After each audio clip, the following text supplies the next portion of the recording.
El antiguo distrito del oasis de Fayum, a pocos kilómetros del borde de la antigua Memphis, tiene un lugar de interés inusual. Fue en este antiguo y exuberante y una vez fértil valle donde faraones que se autodenominaron maestros de la caza real pescaron y cazaron en el lago Moeris, que una vez delimitó el oasis de Fayum y en cuyas orillas existía el famoso laberinto descrito por el antiguo historiador griego Heródoto, que estuvo allí y lo describió como una de las mayores maravillas del mundo. El laberinto contenía aproximadamente 1500 dependencias y un número igual de cámaras subterráneas que el historiador griego no podía supervisar, según los sacerdotes del laberinto. Los pasajes eran desconcertantes y muy complejos, y con numerosos documentos que los antiguos sacerdotes locales le dijeron a Heródoto permanecían escondidos en habitaciones subterráneas. Ese enorme complejo impresionó especialmente al historiador Heródoto y habló con reverencia e incluso asombro de la gigantesca estructura. Dijo lo siguiente: allí vi 12 palacios dispuestos regularmente que se comunicaban entre sí, intercalados con terrazas y dispuestos alrededor de 12 habitaciones. Es difícil creer que sean obra del hombre. Las paredes están cubiertas con figuras talladas en relieve y cada tribuna está intrincadamente construida de mármol blanco pulido y rodeada por una columnata. Cerca de la esquina donde termina el laberinto hay una pirámide de 240 pies, 72 metros, con grandes figuras de animales tallados y un pasaje subterráneo a través del cual se puede acceder. Me dijeron de manera muy convincente que las cámaras y los pasos subterráneos conectaban esta pirámide con las 3 pirámides de Memphis en la lejana llanura de Giza. Muchos escritores antiguos apoyaron los registros de Heródoto de la existencia de pasajes subterráneos que unen las pirámides principales y su evidencia arroja dudas sobre la finalidad de la historia egipcia manipulada tradicionalmente presentada por los eruditos. Crantor de Cilicia afirmó que había ciertos pilares subterráneos en Egipto que contenían un registro escrito de piedra de los tiempos prehistóricos antediluvianos y alineaban las carreteras de acceso que unían las pirámides entre sí. En su célebre estudio de los misterios, particularmente los de los egipcios y caldeos asirios, Iamblicus, un representante sirio del siglo IV de la Escuela de Alejandría de Estudios Místicos y Filosóficos, registró esta información sobre una entrada secreta a través del cuerpo de la Esfinge a la Gran Pirámide de Giza. Esta entrada, bloqueada hoy por arena y escombros, todavía se puede rastrear entre las patas delanteras del coloso en forma de león y la cabeza humana que yace sobre las arenas. En el pasado, la entrada era operada solo por los magos de la Gran Hermandad Blanca. Estaba protegido por una especie de temor religioso, conservaba su inviolabilidad mejor que cualquier protección armada. En el vientre de la Esfinge se cortaron galerías que conducen a la parte subterránea de la Gran Pirámide. Estas galerías estaban tan llenas de arte decorativo a lo largo de su recorrido hacia la pirámide que, moviéndose a través del pasaje sin un guía a lo largo de esta red, regresaron fácil e inevitablemente al punto de partida. Estaba grabado en antiguos sellos cilíndricos sumerios que la morada de los secretos Anunnaki era un lugar subterráneo, y decían lo siguiente: ingresó a través de un túnel, la entrada estaba oculta por la arena y lo que llamaron Juguana, sus dientes como los dientes de un dragón, su cara la cara de un león. El registro sumerio proporcionó una descripción probable de la Esfinge con cabeza de león en Giza. El folclore árabe sostenía que existían cámaras secretas debajo de la Esfinge que ocultaban tesoros y objetos mágicos. Esta creencia fue reforzada por los escritos del historiador romano del primer siglo, Plinio, quien escribió que en las profundidades de la Esfinge está escondida la tumba de un gobernante y que contiene un gran tesoro. El historiador romano Amiano Marcelino del siglo IV hizo revelaciones adicionales sobre la existencia de cajas fuertes subterráneas que parecían conducir a la Gran Pirámide. Un manuscrito compilado por un escritor árabe llamado Al-Telemsani se conserva en el Museo Británico y registra la existencia de un largo pasaje subterráneo entre la Gran Pirámide y el río Nilo con un objeto extraño que bloquea la entrada. Dijo lo siguiente: en los días de Ahmed Ben Toulun, un grupo ingresó a la Gran Pirámide a través del túnel y encontró a un lado de la cámara una copa de vidrio de color y textura extraños. Cuando se iban, perdieron a un individuo del grupo y, volviendo a recogerlo, se acercó a ellos desnudo y riendo y les dijo: no me sigáis, ni me busquéis más, y luego regresó corriendo a la pirámide. Sus amigos y compañeros se dieron cuenta de que el lugar estaba encantado. Ahmed Ben Toulun expresó su deseo de ver el recipiente de vidrio. Durante el examen se llenó con agua y se pesó y luego se vació y se volvió a pesar.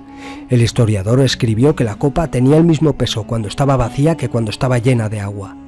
Según Masoudi, escritor árabe del siglo X, estatuas mecánicas con capacidades increíbles se guardaban en galerías subterráneas bajo la Gran Pirámide.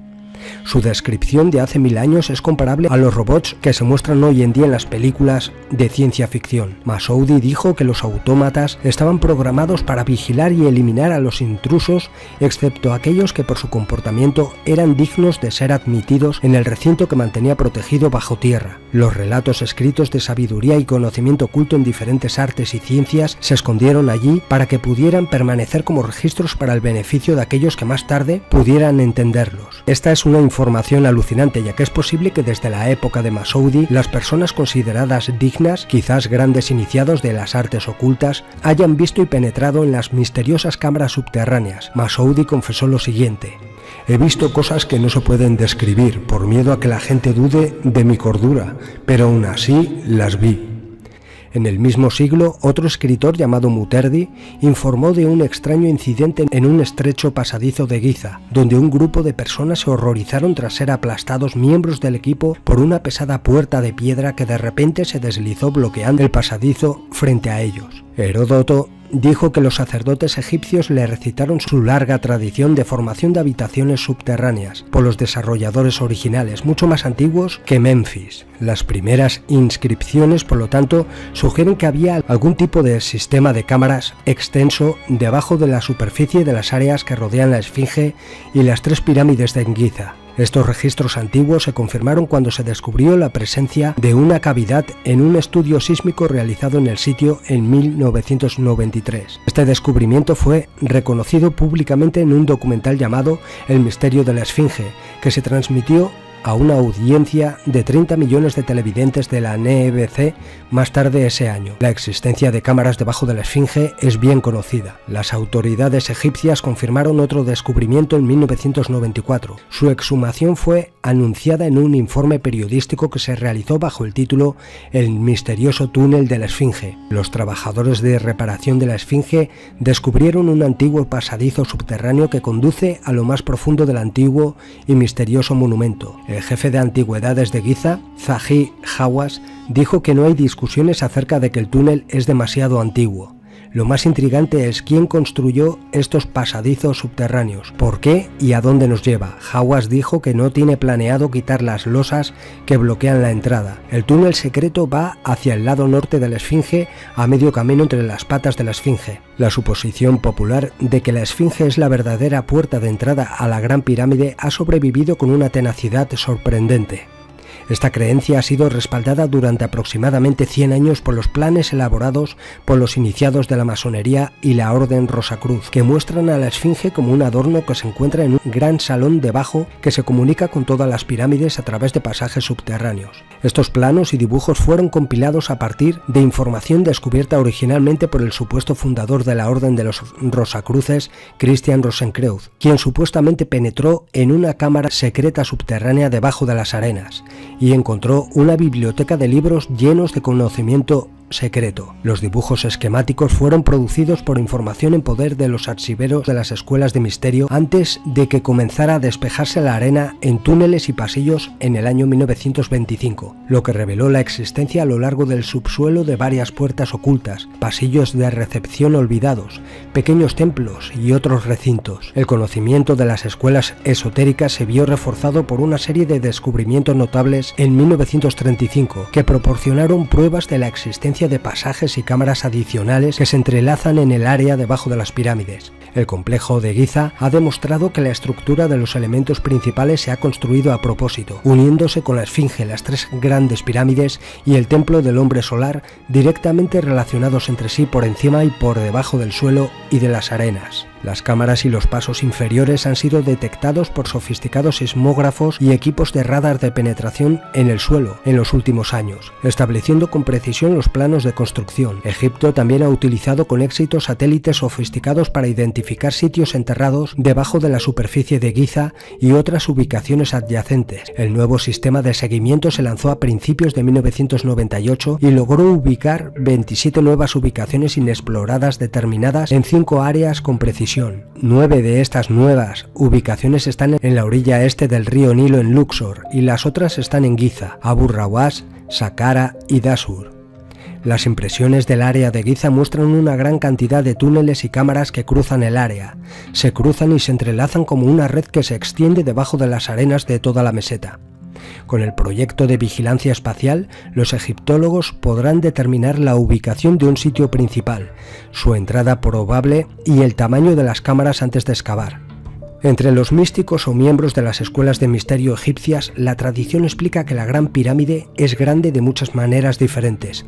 A pesar de que las pirámides no se abrieron e investigaron hasta el año 820, las escuelas secretas egipcias de la era precristiana insisten en que el diseño interno era bien conocido por los miembros de dichas escuelas. Afirmaban que ninguna pirámide era una tumba ni una cámara funeraria, excepto que tenían una cámara para el entierro simbólico como parte de un ritual de iniciación a los secretos de la sabiduría oculta. Según las tradiciones místicas de tiempos inmemoriales, el acceso al interior del subsuelo se hizo gradualmente y en varias etapas a través de pasajes subterráneos. Habrían existido diferentes cámaras al final de cada fase de progreso, con la etapa de iniciación final representada por la ahora llamada la Cámara del Rey dentro de la Gran Pirámide de Giza. Poco a poco, las tradiciones de las antiguas escuelas esotéricas fueron verificadas por descubrimientos arqueológicos, ya que se confirmó en 1935 que había una conexión subterránea entre la Esfinge y la Gran Pirámide de Giza y que un túnel unía a la Esfinge con el antiguo templo en el lado sur, ahora llamado Templo de la Esfinge. A medida que el proyecto de limpieza de arena de 11 años de Emil Barais estaba casi terminado en 1935, comenzaron a surgir historias notables sobre los descubrimientos realizados durante la ejecución de este proyecto de limpieza. Un artículo de revista escrito y publicado en 1935 por Hamilton M. Wright trataba sobre un descubrimiento extraordinario bajo las arenas de Giza que ahora es totalmente negado. El artículo fue acompañado por fotografías originales proporcionadas por el Dr.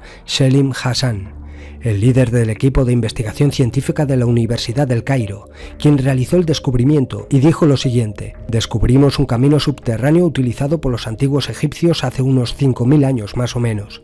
Pasa por debajo del paso elevado que conduce entre la segunda pirámide y la Esfinge. Proporciona un medio para pasar debajo de la acera de la pirámide de Keops a la pirámide de Kefren. De esta ruta subterránea que desenterramos surgió una serie de ejes que conducen más de 125 pies, 38 metros hacia abajo, con muchas habitaciones espaciosas y cámaras laterales. Al mismo tiempo, los medios internacionales publicaron más detalles sobre el descubrimiento. El complejo subterráneo interconectado se construyó originalmente entre la Gran Pirámide y el Templo del Hombre Solar. Hacia la pirámide de Kefren había una estructura posterior y más superficial. El camino subterráneo y sus habitaciones y cámaras fueron excavadas en roca sólida. Una hazaña realmente extraordinaria teniendo en cuenta que fue construido hace miles de años. Hay más historias de las cámaras subterráneas de Giza, según informes que describen la exhumación de un pasaje subterráneo entre el Templo de los Hombres del Sol en la meseta y el Templo de la Esfinge en el valle. Este pasaje había sido descubierto unos años antes del lanzamiento y publicación del artículo periodístico. Los hallazgos llevaron al Dr. Selim Hassan y a los otros investigadores a creer y declarar públicamente que, si bien la edad de la Esfinge siempre ha sido enigmática en el pasado, de hecho puede ser parte del gran plan arquitectónico que fue deliberadamente organizado, construido y llevado a cabo en asociación, la construcción de la Gran Pirámide.